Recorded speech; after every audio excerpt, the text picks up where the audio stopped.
pledge allegiance to the flag of the United States of America and to the republic for which it stands, one nation, under God, indivisible, with liberty and justice for all.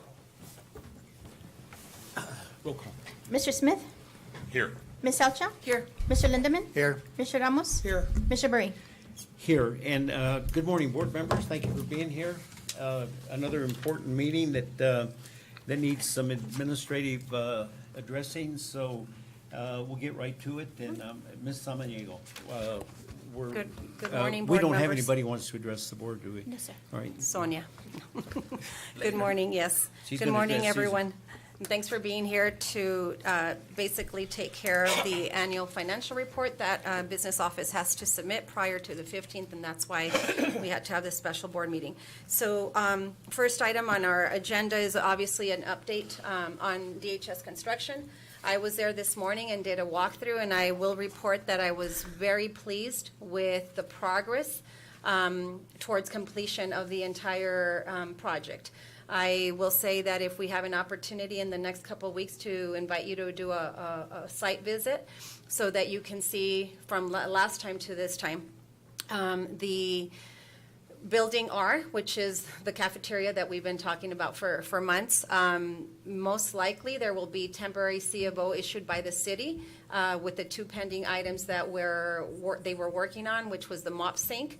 They had to reconnect some of the pipelines going into a grease trap, and then the ADA ramp that was built, and still waiting on railing for that.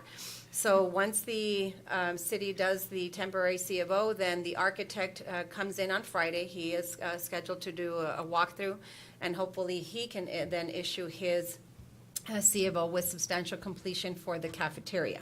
Substantial completion time, again, they have 30 days to take care of the punch list items for the cafeteria building, and then it would be up to us to determine whether, we wait till occupy the cafeteria until the whole completion of the project whole project is completed, and we are looking possibly at that new date being end of November, mid or end of November.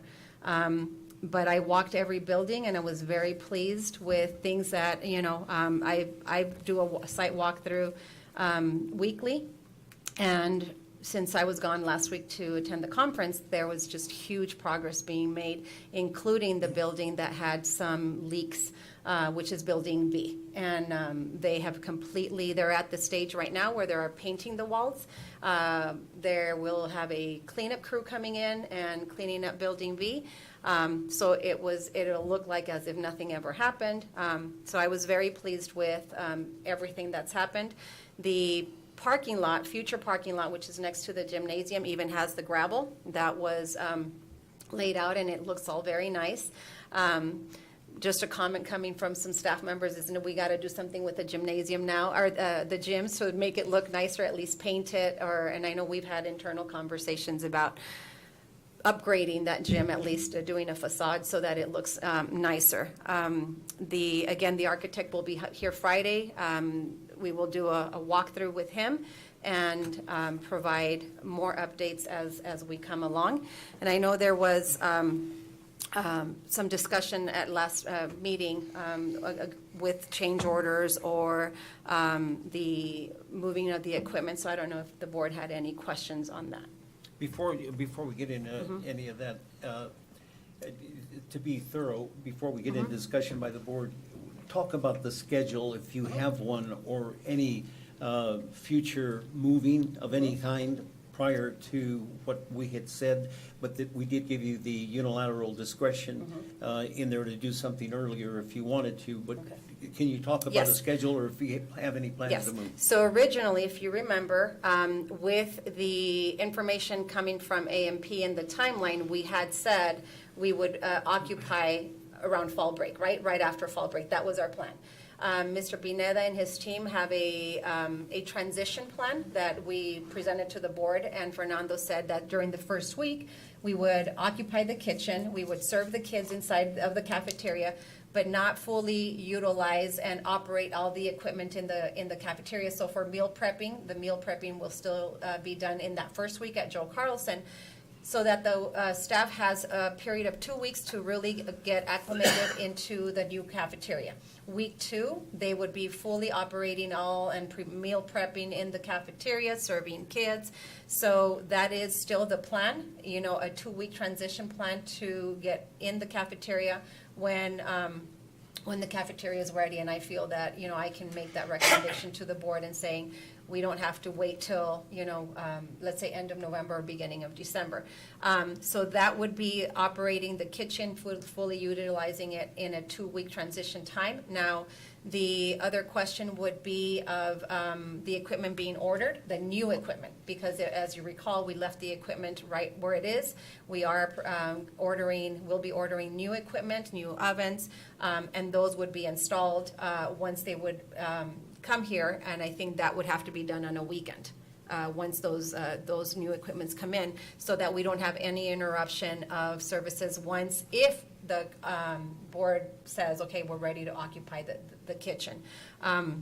Timeline-wise, as far as the rest of the buildings are concerned, I was told this morning that, you know, Roger didn't want to give me a deadline date, but, you know, end of November, they feel they're going to be completely done with the project. Of course, on the architect end of things, he would be doing substantial completion on the rest of the buildings. I am not sure that's his call, as he's told us before. Right now, he's talking substantial completion only for Building R, and then as the other buildings complete, then he's going to make that determination, and that gives the company, you know, the 30 days to fully take care of any odd and ends, little things that need to be completed. Is there anything you want to add that she may not have known, that you've been privy to or that you've been exposed to before we start the discussion with the No, board? that's pretty much it. It's the same information. Again, I'm very pleased that the project is moving along. In fact, I'm about to contact Southwest Gas. Roger called me and asked me to do that, to activate those meters on 2 more buildings. So again, that's a good thing. So they're trying to, you know, start with turning utilities, and probably heaters and all of that. So again, it's looking really good. Okay, members of the board. Mr. Ramos? No, so then you have to call the city to get the electricity or get gas or get. Electricity is already there. The gas, the meters just are needs to be already there. We turned just on. need to turn them on. So I need to contact Southwest Gas so they can send somebody in. And that's for Okay. building S&T. The S&T. others already have the gas hookup. They were just waiting for Right. those 2 buildings to be up to near completion, I guess is what I'm saying. Correct. Thank you. Mr. Lindeman? Thank you. Have we received the TVs that were damaged and replacements and things like that? We haven't received them. They're in the process of, the claim is already in process. I know Marco was gathering all of the numbers of the damaged equipment, so we can submit to the insurance. But we haven't. It's in progress. It's in progress. We don't have an exact date when they're gonna be Delivered. replaced, but it's Okay. in the process, correct. You know, at one time, I thought we mentioned, or not, probably in a meeting, but somewhere, that instead of the letter numbers for the buildings, we would go to the numbers, you know, like the 100, and to keep can we still do that? Yes, and that's something that I've discussed with the architect and even Roger. And, you know, Roger, the superintendent, came in to the project later in the whole project schedule. So it is something that we will probably have to do, is order those letters to Right. match the other buildings, because, we have the 600 wing, and then And it then goes num- into letters. R, V, and S and T. So, yes. Yeah, we're We probably will gonna do that. continue Yes, with that, uh-huh. 700, 800, 900, and we don't know, Yeah, we'll work on I'd like that. to see that, because then it's so much easier when it's continuity. Yes. You know, you look at your schedule and you're in. Yeah, and even the classrooms are numbered that way, because if you remember, building V, it's classroom 702, 704, so it's already Oh, numbered yeah. that way. It only so. makes sense. Okay, Yeah. no, thank you. Ms. Salcho? The kitchen equipment, will it have to be certified or inspected by the city or the county when it comes in, the new stuff? I think it's the county, correct? The city doesn't inspect the kitchen. Yeah, once the new equipment arrives and if Then we'll the have to move wait for happens- them. Correct. How fast do they move?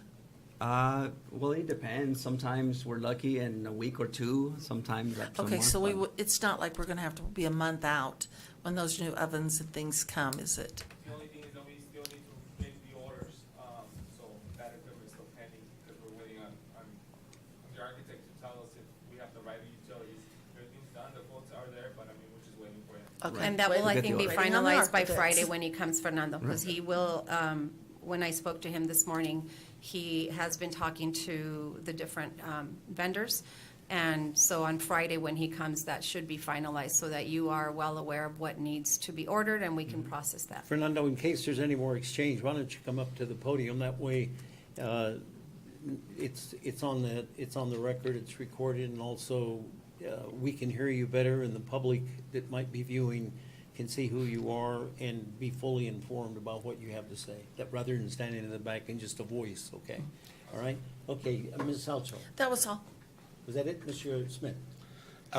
Well, part of it was that during the last meeting, I obviously made it clear as to what I thought as far as how the architect was representing us and so forth. And I still haven't changed my opinion at all. I think that he misinformed the superintendent when he didn't offer the ability for him to do a change order to move that equipment back. If they, from what Ms. Samniego said whenever she did the update, said that the builder wouldn't be responsible for the equipment. When they moved it in the first time, they took reasonable care, moved it in there, nothing happened. They should, as long as they used reasonable care moving it out, I don't see how it would affect anything. I do see why the architect would be against the idea of us deciding not to take possession of it until January and try and get some of this stuff done. Because once the architect gives that order of substantial completion, that releases a chunk of money to the builder. Again, he's working more towards the builder instead of what we're deciding to do. He figures that he thinks that his decisions are more informed or whatever, for whatever reason, but he is not necessarily working in our best interest. And I really, it's unfortunate that he decided not to come today, because I had quite a bit of questions that I would have liked to ask him in person. But, like I said, that's my opinion about it. And nothing so far that I've seen has changed that. And he is available by phone if we do want to call him, and I informed that to him today, being that he was going to come on Friday and he would be available by phone.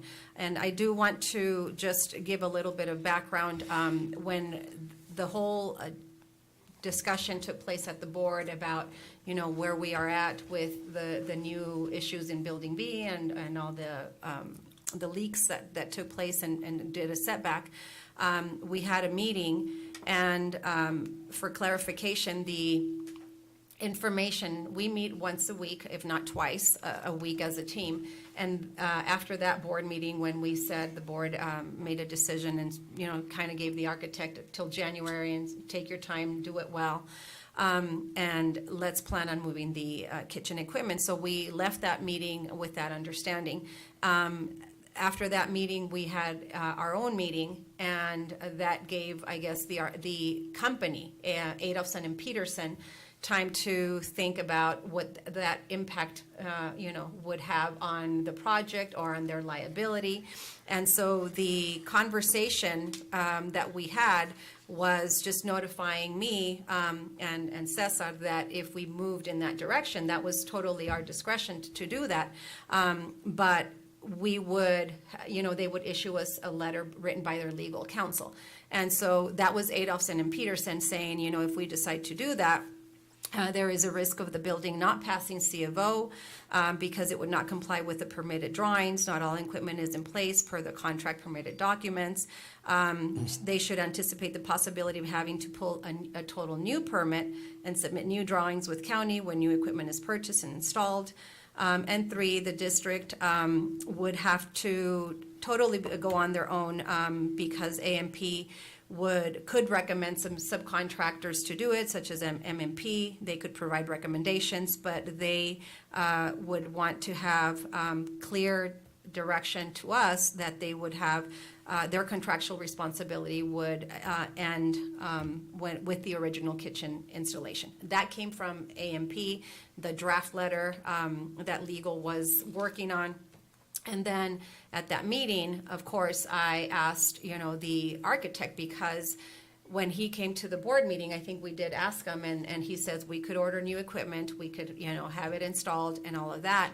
But I did go back and read the minutes, listened to the minutes again, and at one point, he says it's not the best scenario or best recommendation to do, because that equipment is on its last leg or something like that. That's what he said.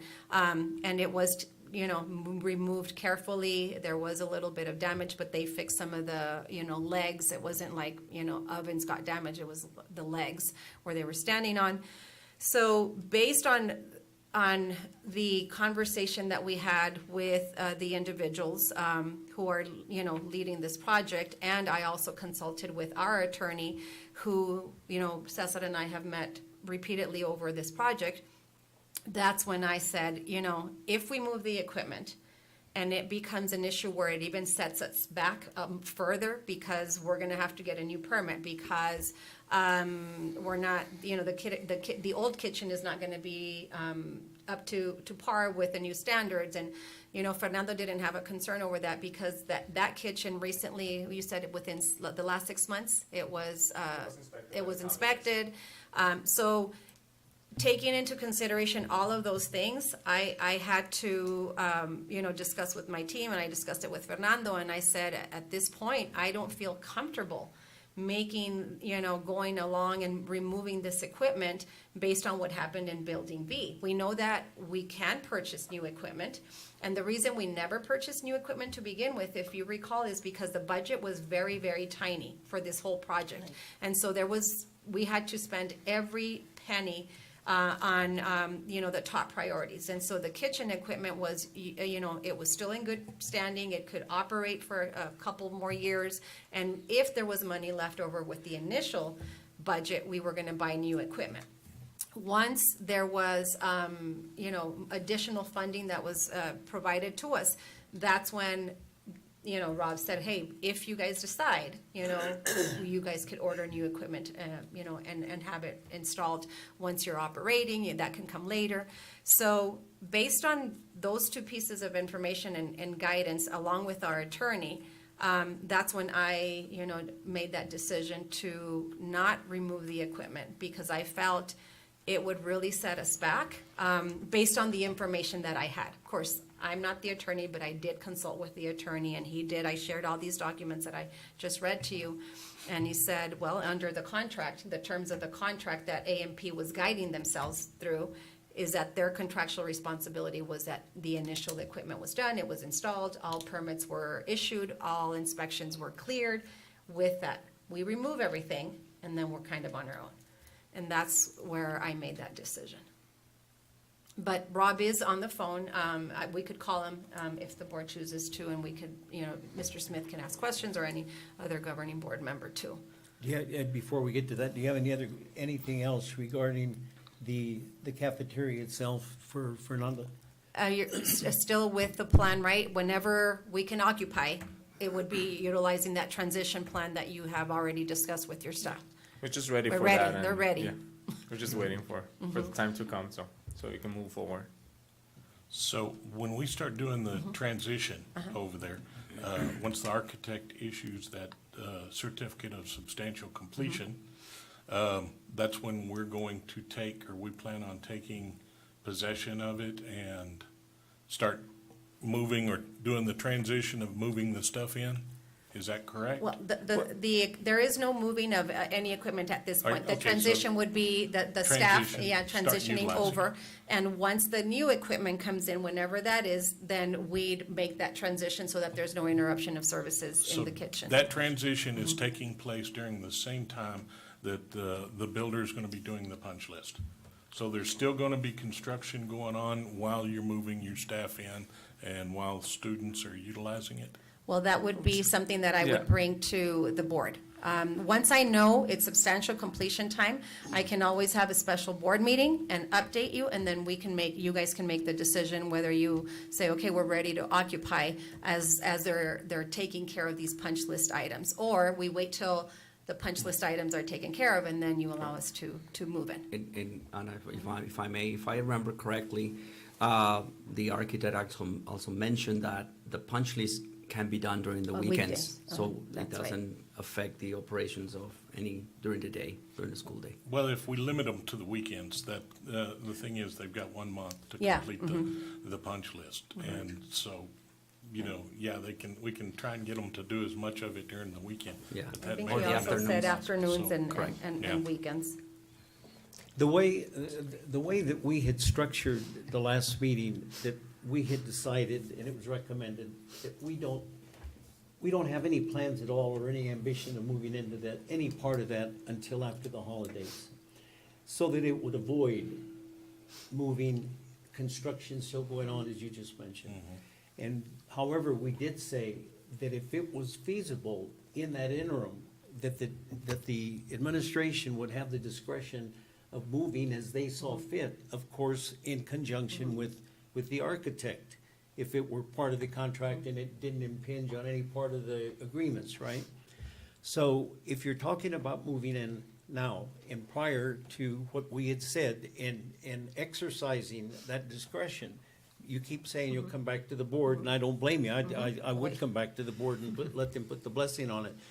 But the original idea was that we wouldn't have none of those disruptions, no consideration at all, just like you said. He decided that, or the administration decided to move in, the construction would still be going on. That's why we originally said, we don't want to have any part of that. Let's make sure it's all completed. Then we move the whole thing after the holidays, there's no rush. If they do want to get in and again exercise that discretion because they think it's feasible, then they can do it, and then if she wants to, she can come back to the board. But that's exactly the way we had set it up, just for that purpose, so there wouldn't be any construction going on. So we move in and it said it's complete. Yeah, Erica just and moved he it. did, after I spoke to Rob this morning, so I did a walkthrough with Roger, and then I got on the phone with Rob just to share some thoughts of the progress. And he did say, the decision of when you occupy is yours. Once I sign the CFO and they take care of the 30 days, you have a clear understanding that when you move in is up to you, and we know Right, that. Right. Okay, are we done with, basically with the cafeteria? Do you want to get the architect on the phone? Do you think it'd be worth the time to get him on? I don't. I don't know that it Okay. would be worth the time, so, Okay. yeah. At this point, I don't either, to be honest with you. I think the administration's on top of it. I just and, have, And I think the important thing is that Fernando hopefully feels comfortable, at least, knowing that he's not, it's gonna be a mad scramble to get in the Bristol in the. I just had one quick thing. Go ahead. When he comes to the, on Friday, to go through, are we able to go with that? With I him on can that, or- certainly ask. I don't know what his, I can certainly ask, and maybe you guys can join during some time of the day when he can have some time with Roger. Well, as long as he's down here, Yeah, maybe we could, uh-huh. and it is fall break, so I mean, I Yes. have time. Okay, Okay, all right, sounds good. Okay, anything else regarding that? Mr. Smith? No. Ms. Salchow? No. Mr. Lindeman? Mr. Ramos? No further discussion on that? I will say it's looking very nice, very impressive. Once you see it, as it's all pulling together, and very deserving for our Douglas High School students. Did, Yeah, long time did you mention, because she mentioned it again this morning, it reminded me again that we've had this ongoing conversation about Rob has volunteered to help you, the district, get some type of design for the facade of that gym, so that So I'll mention it on Friday as Well, well. when he gets because, here, yes, so we can look at the yeah, gym. I'm on sure Friday. he can do something, just. Architecturally, Yeah, just- architecturally, Design. very extemporaneously. Okay, Yes. thank you for that. All right, now we'll move on to the budget, and we'll turn it over to you, Mr. Soto. Thank you very much, Mr. President. Thank you very much, board members, for being here. Like Mrs. Amanego mentioned, We have to submit this by the 15th, and of course, the state always waits until the last minute to submit all the reports and keep adding reports and reports. But again, thank you very much, Sonia, for putting everything together.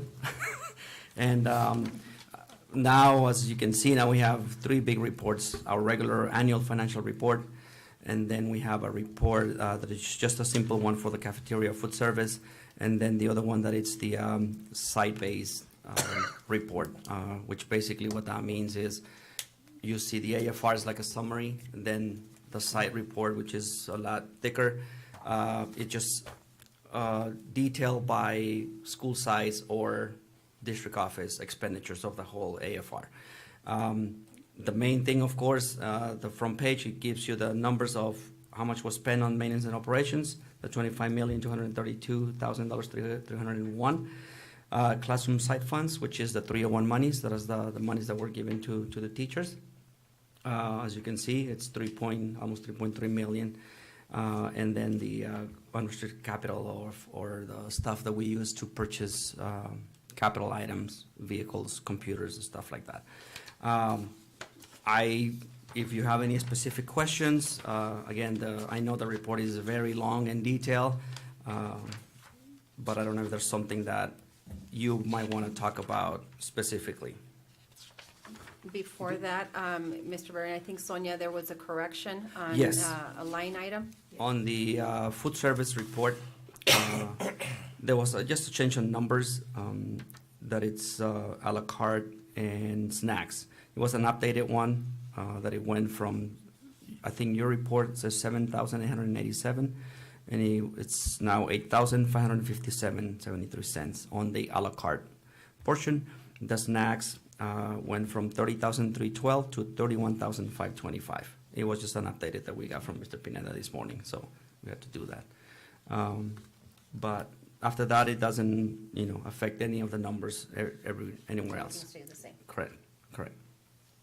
Yeah, give us a synopsis, as long as we're talking about the budget, about the status, the health of the budget, and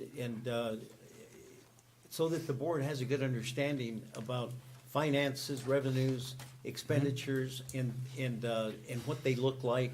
I'm going to take advantage of having to do this morning, because Right. this board always needs to be thoroughly abreast of what's going on with that budget, so that when you come in, or we come in and we say we want to do something, we might have a basic idea of what it looks like. So why don't you give an overview?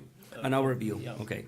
And again, as all you all know, district not just only operates on maintenance and operation, which is basically the money we get from the state, but then we have all of the grants. Most of them are federal, Title I, Title II, and all of those, that also come into play. And those are the ones that are very affected on a yearly basis. Most of them are based on enrollment. In the past years, we have gotten very deep cuts to those grants, which that means is that all of the people that are allocated on those funds For salary. for salaries and benefits, I have to move them to the maintenance and operations. Again, as of now, we've been fortunate enough that we have been able to do that. And again, the whole allocation for the district is based on enrollment. And like we talked on our regular meeting last week, there's a little concern about the enrollment, especially for next school year. Which, like Mr. Borrell keeps saying, yes, the board wants the best for our employees, and I truly agree with that. But when we have those kinds of issues, we have to be very conservative looking at the following and coming year. Not only salaries, but also the board needs to keep in mind that everything is a lot more expensive now. And what I did to the departments and the sites, I gave them the same budget as last year. And of course, they cannot purchase the same items because it's a lot more expensive now. So it was a either or kind of thing. So there's those two big issues that we have to talk about maybe in January, February, once we have a good understanding or a good visual of the enrollment. Again, those are projections that we have to go by. But again, that's going to depend on the decision of raises for next year. And like I said last week on our regular meeting, we're lucky enough that the minimum wage didn't go above of what I had already allocated to. So we don't have to make that adjustment coming in January. But then again, we have to look for next year. I haven't heard about the $15 an hour issue yet. So I'm thinking that it's not the case, that they're not gonna, but if you think about it, we're not that far away from it. We're only 60 cents of what the district has as a minimum of $14.40. Again, they have already been talks about grants being cut, again, from Title I and all of those big ones that we have a lot of people being paid out of. ESSER is going to be gone. Basically, we still have until September 30th to spend it all, but all of those people that are being paid right now out of the ESSER, that we're going to end June 30th, and we're not going to bring them back just for a couple months to until the grant ends. So again, we go from a lot of the stuff that we purchase out of the ESSER monies, it's stuff that we still have to continue and absorb it in our budget. It's not a huge amount because I was really paying attention to that. I just don't want to get something for now thinking that I'm going to have to sustain it on the near future. But it's still a lot of software, the curriculum, the subscriptions to those software, especially in curriculum. It's something that we have to. What about our tutoring? Well, let me, before you get, you said something about the ESSER money, that there was no agreement on that ESSER money, that if the district received it, that there was a stipulation that we would have to maintain certain, you just said that. No, no. What I'm saying is that we purchase some stuff out of ESSER monies that we have to sustain in the future. Something that I didn't have the money to purchase them now, but for instance, licenses for the curriculum, a yearly subscription that we have to pay that is being paid out of ESSER right now. That's something that I'm going to have to continue now paying out of a different fund. You have personnel in ESSER? Yes, but those are temporary. Those are people that were. And they're fully aware, and that they signed the Exactly. contract knowing that Yes. it had that clause in there. Once They the funding understand that? goes away, Yeah, yes. because that got my attention in a hurry when you said we have to maintain, because there was no stipulation No, with that ESSER money. It's not personnel All right. that we have to and- maintain. All right, up to that point, because I think, board members, we're responsible for all this, of course, and we should have a good idea of what's going on. Mr. Ramos, you have any questions about the budget, about any of the expenditures? You're solvent. Correct. You're able to maintain all the expenditures as long as they stay steady, right? All right. Yes, Do you have sir. any questions, Mr. Ramos? You were mentioning that items that were being purchased, plumbing and so forth and all of that, they're a lot more expensive. But when you do add a percentage for an increase for the following year, or do you leave it the same? These past couple of years has been the same for expenditures, because again, we're kind of compensating the increases on salaries than what it's for allocated to the sites.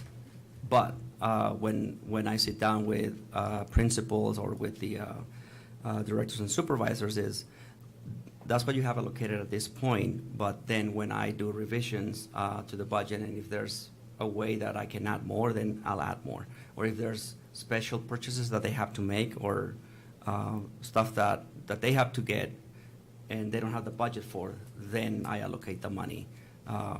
But again, it comes through me first, so I can review and make sure that it's an actual necessary expenditure to do it, and that's how we do it. Thank you.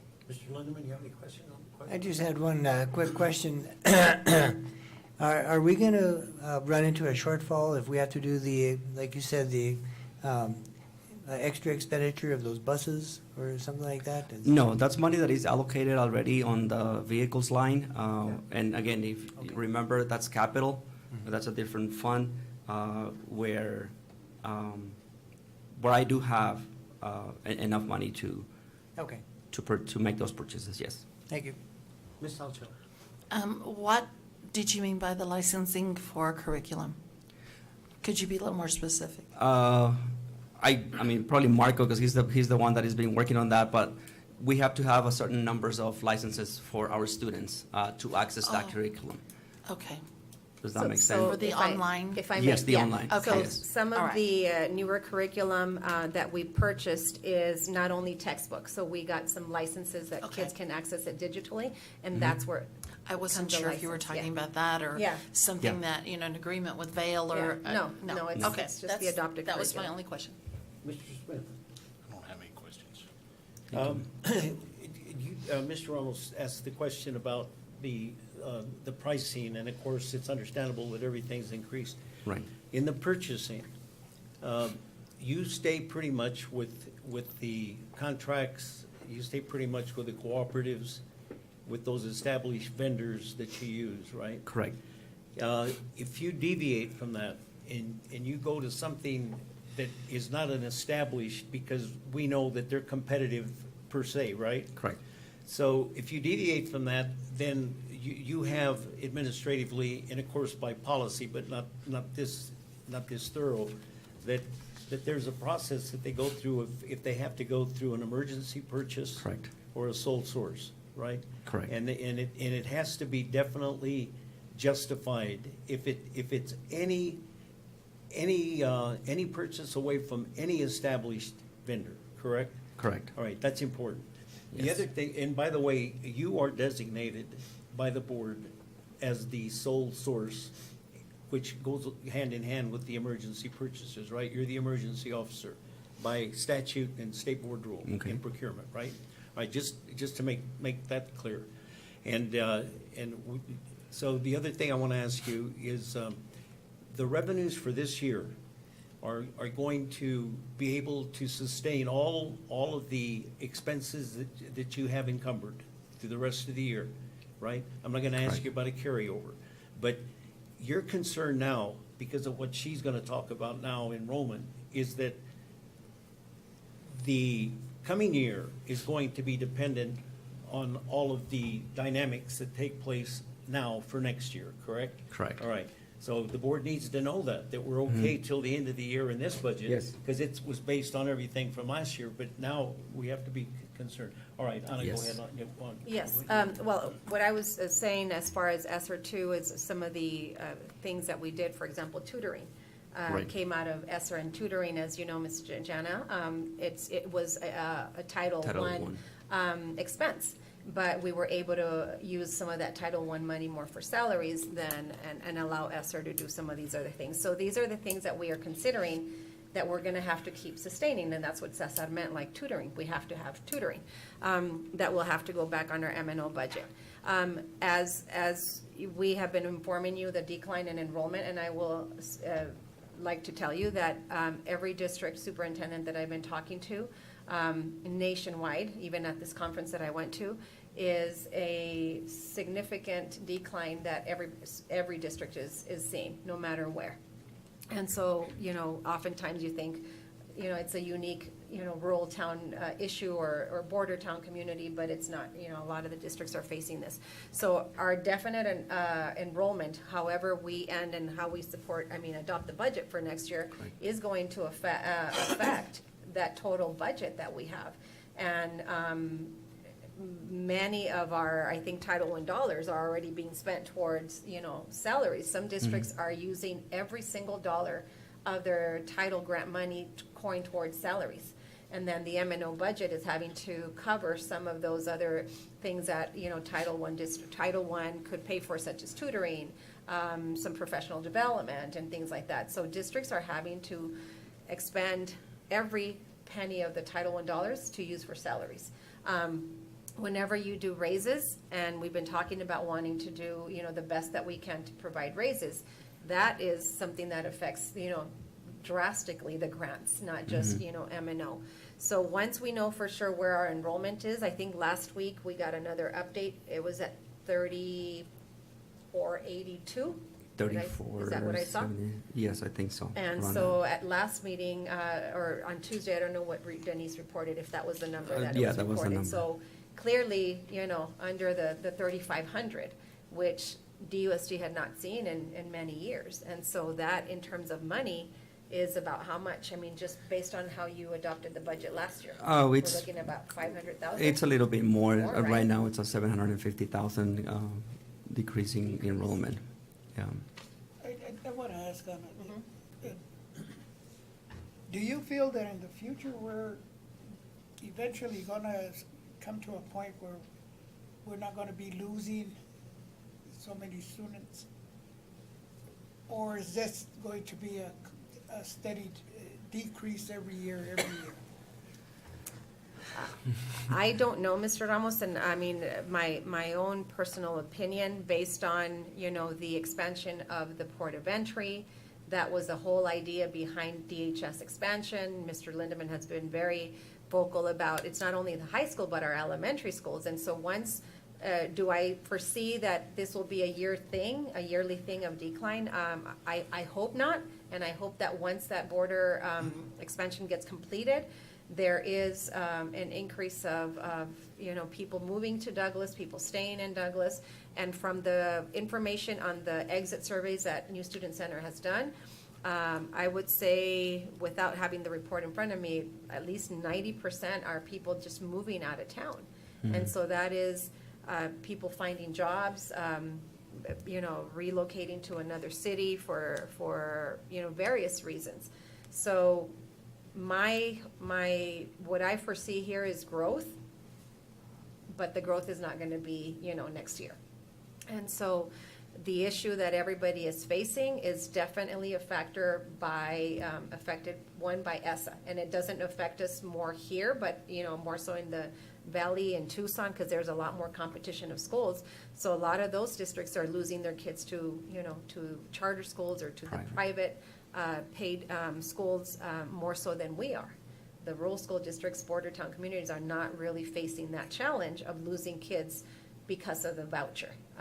But I don't know, Mr. Lindeman, what do you think? You're on city council as well, and you think of the growth, potentially that's a discussion of. Well, I think the growth will happen, but we're looking at probably 3 to 5 years, maybe longer. Correct. Yeah. Correct. And if I may add, I also believe that there's a change on, especially the students. The students now are getting more used to online, and we see a lot of kids just dropping off of our traditional schools and then just either stay home or do online. But the bad thing is that, like Mrs. Samaniego said, they're leaving, but all of the other districts are also losing enrollment. So where are all these kids going? So I think that's the case where they either stay at home and they're in homeschool, or they just do it online. Is there any information that can be looked into as you said, where are all the kids going to? Well, that's what we're doing internally in our exit interview. So when families are communicating that they are moving out of town, we have that information. We get their school records, they're moving, and what they do ask is, moving out of town for employment, moving out of town because we're just relocating, I need to leave Douglas, things like that. But as far as just in the state of Arizona, Phoenix and Tucson, they're losing a lot of kids to charter schools and because of the voucher. And especially when you got that Wraith on the 4th floor at 1500 Jefferson Avenue in Phoenix advocating for them. Well, You're definitely gonna get them. Go ahead, Jana. I think that's one of my biggest concerns, is that we're not looking at this in a competitive form. We used to be the only game in town.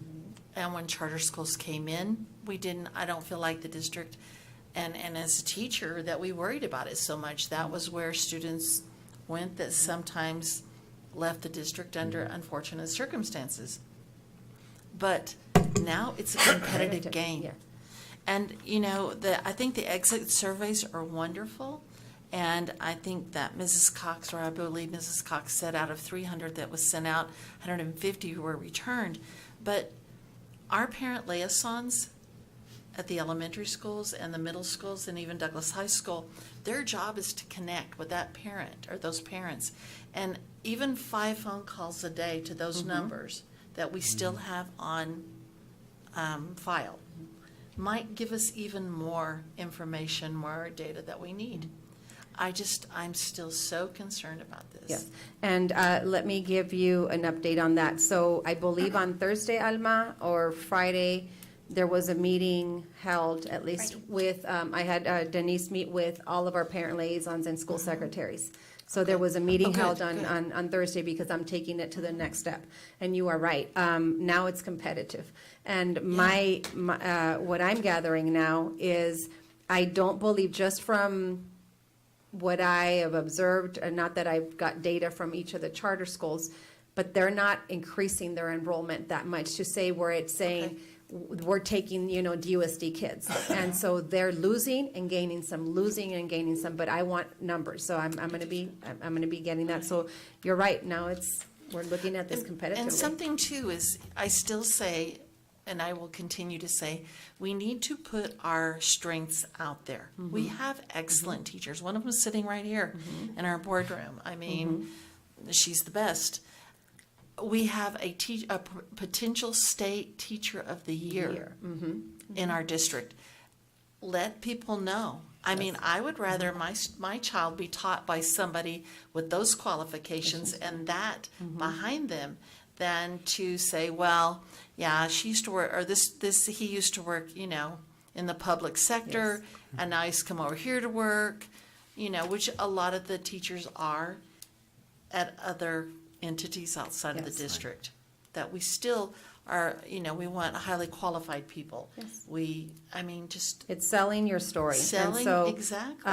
It's competitive. yes. One of the other things that I, after fall break, I am meeting with the media arts teacher and her students, and I would like to have them create a video of DUSD where we can showcase ourselves, showcase our great, amazing teachers, and just our beautiful community. I've looked into companies that do this and market your district, and they're very expensive, and they do phenomenal work. And oftentimes you look at other districts and they have an amazing video out there. I'm going to start there, and I'm going to see what we can come up with. If not, I think we do have to start investing in some marketing. And we Okay, don't. let's leave it at that because we're getting a little far adrift. Sorry. No, that's all right. You made a very good point as it relates to enrollment, which drives that budget. But, and I feel perfectly fine in discussing to the extent we did regarding the enrollment and why we're losing kids, et cetera. Mr. Smith. The only thing I have is kind of a question of planning for Mr. Soto. We've been talking about, we're seeing a drop of enrollment, we're seeing expenses going up, we're seeing all these issues that we're facing. Is there any type of a plan, or do you have anything to starting to reduce the budget? Basically, finding any place that we can to start taking some of these funds out. We don't necessarily have to start acting on it, but Correct. at least have a plan in place, something that we can start moving towards, so that if this continues, if these trends continues, we're not caught next year. Correct. Unaware, and all of a sudden we can't afford stuff. So, we need to start looking now at areas where we can kind of conserve some funds. Not necessarily making changes, but at least planning for this. And I'm hoping that they have some kind of plan in place. Yes, there's no specific plan in place, but like I said, typically once we start getting notifications in terms of, let's just say, Title I entitled, okay, this is how much you're gonna get caught, or this is a potentially amount that you're gonna get caught for next year. That comes around typically in December, when they say, here's your final allocation for last year or this year, but next year these are the expectations. So that gives me a lot of information and data to start, looking at. And again, with the enrollment, typically in January or February, we have a kind of like a good sense of enrollment and what it's going to look like, and that's when we start. This one, to be honest with you, really caught me because I wasn't expecting this much, this big of a loss of enrollment. But it seems like it's going to be a trend from now on, unfortunately. We're hoping like it's not going to be as drastic, but yes, I mean, there's always ways or places where we can start looking at it. And like you said, it's just planning. It doesn't mean that we're going to start cutting or people or supplies and stuff like that. It's just something to I would have handy. identify the areas numerically, which one's first, second, third, so. Priorities. Mhm. Yeah, prioritize which ones we're gonna start cutting at which point, so that you're not caught unaware Exactly. come December again, or whatever, so. Ms. Salchow mentioned last week about the loss of enrollment. I think she said would probably sustain a whole school. And when you look at cuts, and he knows it better than anybody, that there's those fixed costs that definitely have to go on every day, like turning the lights on, all those kinds of things, the things that are fixed. The biggest place and the biggest part of that budget is personnel. And Ms. Salchow mentioned that the other day, and she's absolutely right, that if something drastic were to happen, and you'd have to look at starting to consolidate classrooms and schools even, that the biggest hit would be on the personnel. And that would be, absolutely, that would have to be number one. Because you could piecemeal little things here, cutting this or putting a freeze on purchasing here and that, but that wouldn't hold a candle to what, say, 5 positions would be. So that's the sad part. Yeah. It is. And, it is unfortunate. I wonder how much of the issues that we're facing is due to a general population decline, unfortunately. We went through obviously all the time where they had the baby boomers. There were so many of them. So, everything. And since then, there's been fewer people having fewer kids. Fewer kids mean less kids in school. It's been at a fairly steady decline, and that may be part of what we're seeing. The reason I'm asking is saying it is because they say even though we're losing them, it looks like nobody else is really gaining them. Right. So where they may not be going anywhere, and just not be. They're not. Well, the charter schools aren't gonna lose them because they've got that steady flow from Mexico. I mean, and if you really look at that whole situation, the reason that those charter schools are able to stay in existence regardless of what the residents of this community, the decline in enrollment because of residents in the community, the fact that they've got that massive traffic coming over here going to school every day sustains them. They'll always be able to maintain that because they're not affected by it. And that's a huge issue that everybody looks the other way on. And the federal government, I've thought, and even,